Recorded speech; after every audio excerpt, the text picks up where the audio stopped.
As you know, I speak this horrible form of Spanish. Oh, I thought this was a joke that uterus walks into a bar. This is real. Okay. No, this is. I'm definitely editing this out. There might be podcast gold in there that I just don't want to leave unrecorded. So hello, I'm Kevin Briggs, and this is the Secret Sauce. Secret Sauce is kind of a sub podcast of Texas Day Peru. A little bit about me. Been a healthcare life sciences business leader for a long time, for mostly in technology services companies. But over the last 12, 13, 14, 15 years or so, I've been leading Texas Day Peru. And what Texas Day Peru does is we send teams of surgeons down to Peru every summer to do surgeries for the poor. We help a lot of people, we change a lot of lives, and we have a whole lot of fun doing it. And I'm going to give you a place to go to later at the end of this if you're interested in finding out more about that. But it occurred to me a while back that I know lots of people in my network and in my life that have more interesting tidbits to share than I necessarily do. So I started creating this little Secret Sauce podcast, if you will. And so to that end, we have a guest, an accomplished professional, a bon vivant, a raconteur, and friend of mine, Kit Vinson. Kit, welcome. Thank you for having me on your show, Kevin. It means a lot that you would trust me to talk in front of your audience. Believe trust. I know. You have no idea what I'm going to say.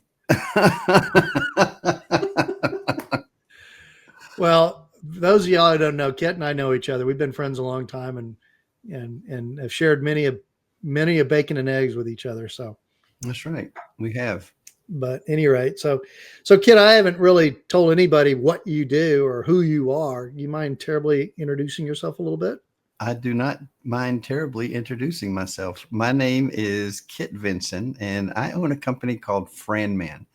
And FranMan is short for Franchise Manual, and we produce world-class franchise operating manuals for companies that franchise. So we thrive in a very narrow niche in the market, or niche in the market, and that is we only do one thing: is we produce operating manuals for companies that franchise.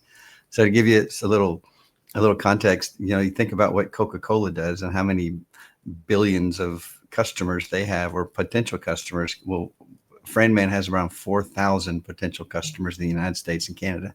So it's a very, very narrow niche. And we found it wasn't being served back in 2005. So we're a 20-year-old brand now. We've been doing it for 20 years. You pass all your milestones, 1 year, 2 years, 5 years, but we've made it to 20. And we kind of own the segment that we're in. And everything that has to do with operating manuals is what we do. So we produce them on one side of the business. We produce these operating manuals, and then on the other side of the business, we have a platform, a web-based platform for the distribution and management of those manuals, so that once a manual is written, whether we write it or not, we can take it and we can host it on like a wiki site that would be like a personal wiki site for a business that only their franchisees have access to. Yeah. So it's all things franchise operating manual. It's FranMan TV. All franchise manuals all the time. And I've always admired what you're doing with this, and it seems like just a great business concept. And I know one of the reasons, at least I would, if I were going to franchise, is because they figured out all the rocky pitfalls and whatnot, and they've got the secret sauce, if you will, for making this go. And not documenting that would strike me as kind of stupid. Yeah, it's not required by law. The Federal Trade Commission that regulates the franchise world does not require that a franchisor, it does make a lot of requirements on franchisors, but one of them is not a franchise operating manual. It does say that if you have one, you have to disclose it, or if you have one and you disclose that you have one, you have to disclose that to the prospective franchisee that you have one and what it looks like. But it doesn't require one, which is kind of weird because there's a concept in law called inclusion by reference. And so if you think about it, a franchise agreement is a contract, and that contract makes a lot of references out to the manual for all the details of this system standard, which is a rule that a franchisee has to follow. All the details are in the manual. But if you don't have that manual, you're kind of opening yourself up to some legal ramifications. I'm not a franchise attorney, so I'm not practicing law right now. I'm just saying that that if there's a legal bubble around that contract saying, okay, this is a legal document now because it's been signed. Well, this thing references out this manual, and which blows that bubble out around the manual as well. So now your manual is a legal document. So it is kind of stupid not to. Also, you can't have your rules that you're going to hold people accountable to if you're not going to publish those rules. That's not fair. Yeah. And so it's like saying, hey, you broke a rule. Which one was that? It's in there. Where? Yes, it is. It's one there. Of those rules, and you just broke it. Well, that wouldn't hold up in court anywhere. So most franchisors, if not all, have a franchise operating manual. Whether they produce it themselves or we produce it or somebody else does, they do have them. And so it's something that has to be done. And we've been thriving in that very narrow niche for a very long time. That's so awesome. I appreciate you sharing all that with you. And at the end of the broadcast or the end of this thing, we'll have some links that folks can go and find that if they're interested in looking you up for that. So shifting gears for a second, Sure. Going back to the I know you can't give legal advice, but I'm kind of asking you to give some regular advice, and I always ask people on this, what are some one or two very important life skills, business hacks, philosophies, things that you live by that you return to over and over again that would be good advice, either yourself as a younger person or to somebody else as a younger person, or somebody else who's like me, really old and still doesn't know much about business. What would be your secret sauce, if you will? Yeah, I don't know if it's my secret sauce. If I was to say, what do I go back to? Maybe it would be something like I used to carry around in my wallet something that my dad gave me. It was an excerpt from a Longfellow poem, and it says, the heights by great men reached and kept were not obtained by sudden flight, but they, while their companions slept, were toiling upward in the night. Yeah. He gave that to me on my senior year of high school. And he just wrote it down on one of his little notepads he had for in his office. And until a few years ago, I kept it in my wallet until it just got so torn up and beat up that you can't carry it around anymore.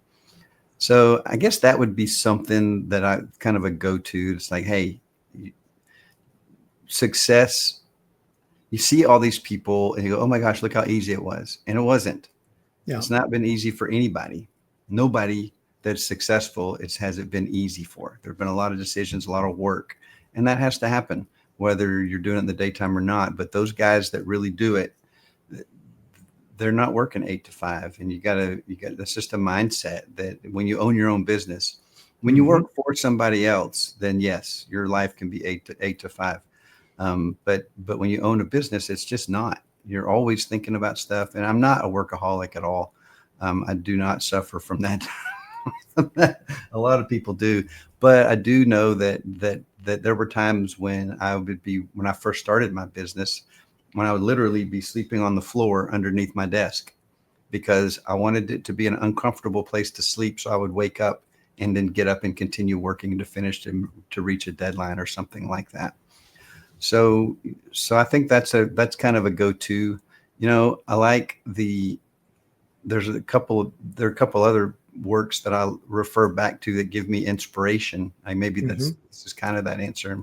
One of them is that poem by Rudyard Kipling called "If," and it just tells a young man how to be a man, and without ruffling anybody's feathers for masculine and feminine. But it's a fantastic piece.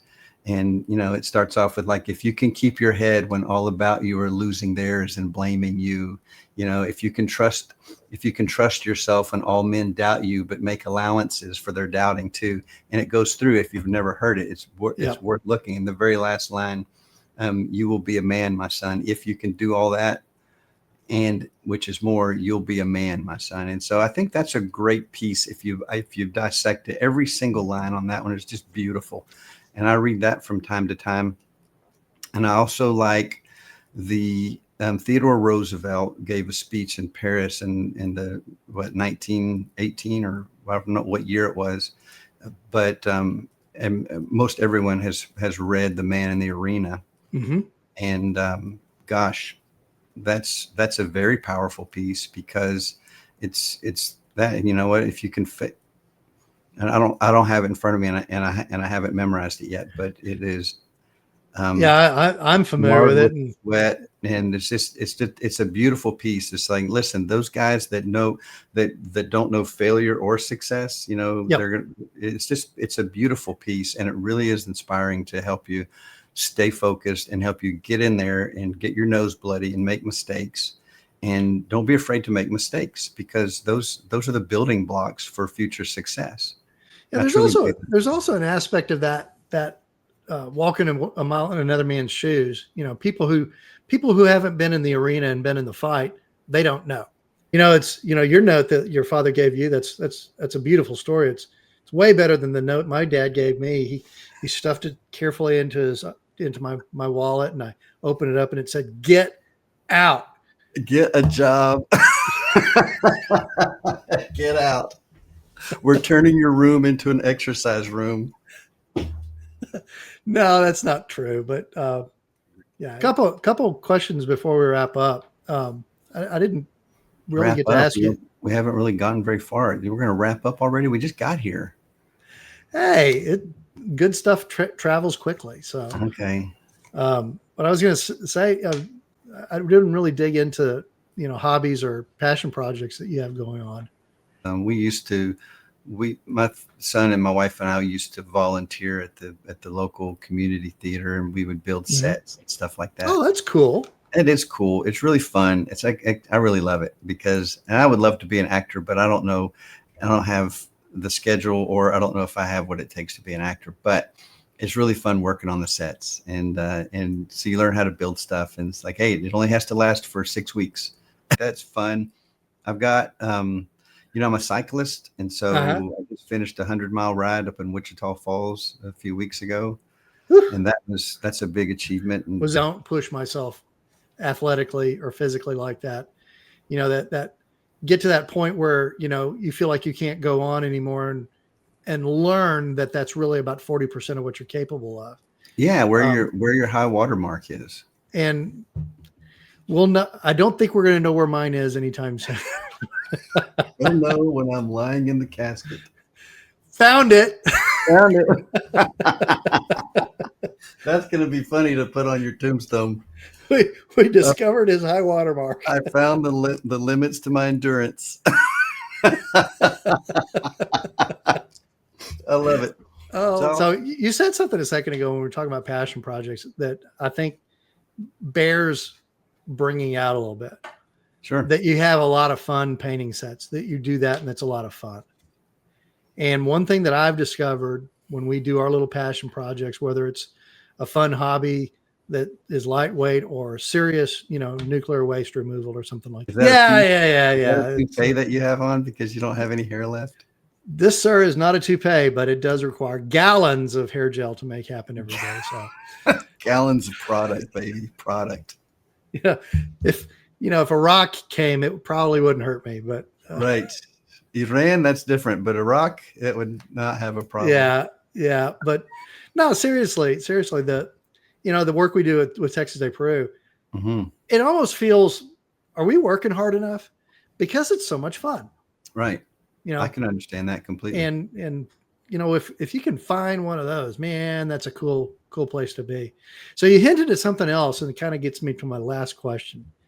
You know, is there a question we should be asking? You mentioned acting a second ago. Is there a question we should be asking you? No, there's not. It doesn't matter where you came from. Yeah. It matters where you're going, right? Very true. And so most people don't know that I started my career in the funeral business. And when I was going to college, well, I failed out of college the first 3 times. There's so many things that you could ask me that you haven't asked me. And so the point I'm trying to make is that you're not defined by your past. Yeah. You can, no matter what, you're not defined by your past. I don't care if it's a felony or whatever. You can recreate yourself.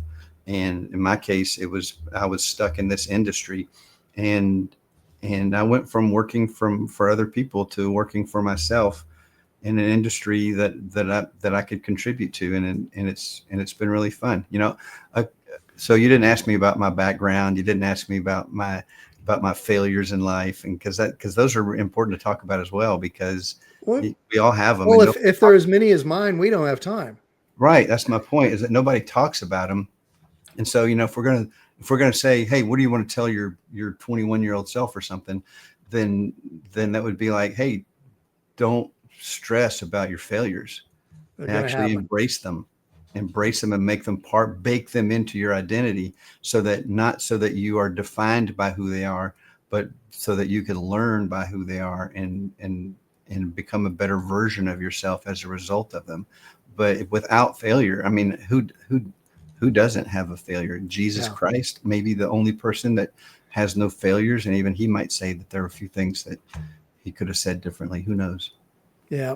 Well, I really appreciate you going into detail on that, and particularly the stories, in the death industry. I guess we can close the casket on this episode. Thank you so much for having me. Well, I do know a lot of people are going to want to watch this. People are just dying to see it. So. Oh, but there's the cemetery joke. Yeah. What do you right? So at any rate, I want to say thank you again. But before I let you go, for those of you in the audience that are interested in the things that we're doing around Texas Day Peru. Oh, where is it? Oh, nice. Isn't that good? Yeah. So if you're interested in helping out with Texas Day Peru, if you're interested in having me at a speaking event, I do a lot of speaking around Texas Day Peru and other leadership lessons on that. If anybody's interested in reading my book, we own a llama suit and you can too. I love it. You can too. And look, it takes you right to it. There you go. So if you're interested in reading the book, it's a short read. So Kit, I think you'll be able to handle it. So you're there to help me with the big words. I'm in. Llama. Yeah. So if you're interested in the book, love to have you read it. It talks about the things that we've learned, mistakes we've made, people that I owe thanks to, et cetera, et cetera. But speaking, we covered that. Volunteer. By the way, we take surgeons, we take nurses, we take anesthesiologists. We need those. Those are wonderful nurses too, as volunteers. But you know what? We take business leaders. We take people with right heart, with the right willingness to help. We take people who can lift a 50-pound sack. It takes all kinds to make something like this work. And if you're interested, love to have you come and talk to us about it. And you can find me here at this beautiful QR code, which goes to our website. Anyway, Kit, thank you so much for doing this. I really, really appreciate it. This is a lot of fun today. It was my pleasure. I enjoyed it too. Good luck. All right.